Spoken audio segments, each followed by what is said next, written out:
Before you go into business with any of these companies, it is my opinion that it's best to have some form of leverage, because these companies will screw you with no grease.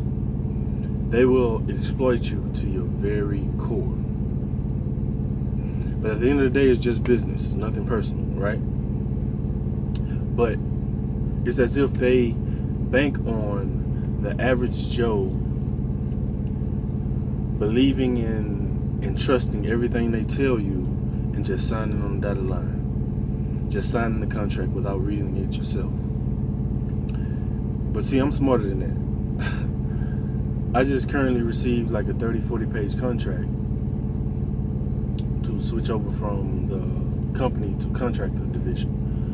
And the very next day in class, they asked us if we signed the contract. Like, you got me messed up if you think you about to give me a 30-40 page contract and not at least allow me, 2 or 3 days, if not 4 days, to read over this contract. Not only read it for myself, but pass it along to my people and allow my people to look over it. Or whatever, which I'm glad I read it, because I saw a couple of things in the contract that were a little unsettling to me. Or whatever, but I'm trying to give my my perspective based on my experience without sounding like I'm speaking negatively of the company that I'm currently with. So, but I'm gonna be as transparent as possible. But based on what I learned the past 3 days or a week, in the past week, and after reading over the contract,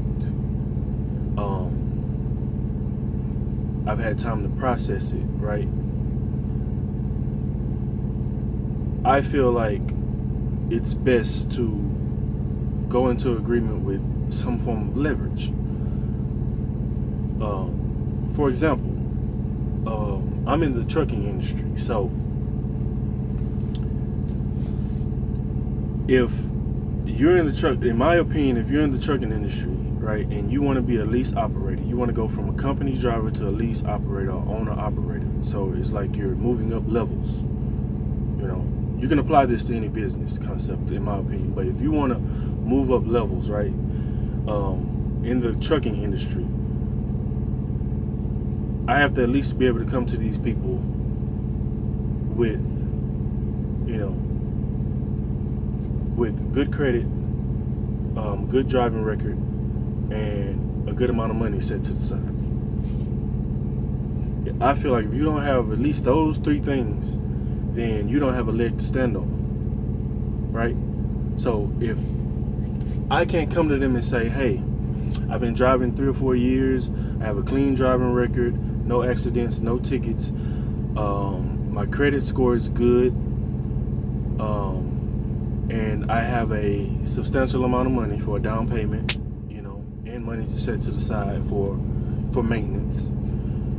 Right? If you don't have those 3 things, then you don't have a leg to stand on. If you don't have a leg to stand on, you have no leverage. So then if you have no leverage, that company then gets to dictate the conditions of the contract that they present to you. And if they present the whole concept is going from company to contractor, you're given a certain amount of freedom that the company driver does not have. But really, if you can't dictate the conditions of the contract that you signed, is it really freedom? Like, it's a false sense of freedom that they're trying to sell you that you really don't have. Because after reading the contract and learning what I've learned in the past few days, I've realized that the amount of money or extra money you're supposed to earn leveling up is not worth the time that you're going to lose away from your family, because you're going to be away from your family. It's not worth the extra added responsibility, and it's not worth the stress, man. It's not worth it. When you can go a better route and not necessarily have to go through the leasing program of the company's leasing program, and you can just, which is what I which was my first decision to do anyway, because I'd done extensive research before I even came to this company. You know, so what I would suggest is that you drive for like a year. Being someone like myself who is not an experienced driver, like I'm a first year driver, so I drive at least a year or two, save up money, and build my credit up. That way I can come to them later and say, hey, I got good credit, good driving record, no accidents, no tickets, and I have a good amount of money to make a down payment. How can you help me? How can I help you help me? Right? That way, I've given myself choices, because I don't even have to go through this company. I can go to a truck dealership and lease through the truck dealership for a lot cheaper than the company's leasing program, because the company, I'm not going to get into details of that or whatever. If someone wants to know and wants to inbox me or call me, let me know. I'll give you the details. But from my point of view, it's not a smart idea to go through the company. Every old school cat that has 20 years plus in the trucking industry has told me that it's not a smart idea to lease through the company.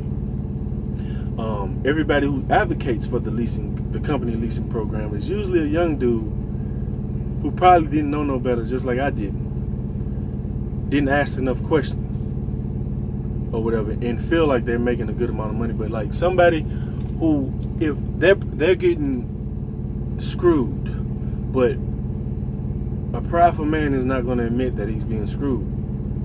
Like, they're going to convince you to join some stuff that they're not really benefiting from, because they want to look like a big shot, right? They're not going to, and they don't want to admit that they're being screwed until they quit.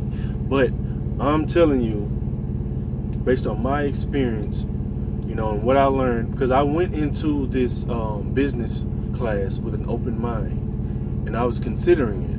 But based on what I learned, I'm going to stick with my first mind. I'm going to stick with my gut. I'm glad I attended this business class, because I learned a lot of beneficial information that I can apply to, you know, my business when I do decide to go back into business for myself, or for any business that I plan on starting. I can apply that information or whatever. But for right now, I'm going to stick with my first mind, and I'm trying not to make this video too long, and I'm trying not to elaborate too much to sound like I'm speaking negatively of the company that I'm with. But that's just my take on business period, and based on my experience in this business class the last couple of days, the research that I've done, and the contract that I read over. It's like they wasn't even trying to spit on it before they bend me over. Like, forget grease. Like, you can't even spit on it.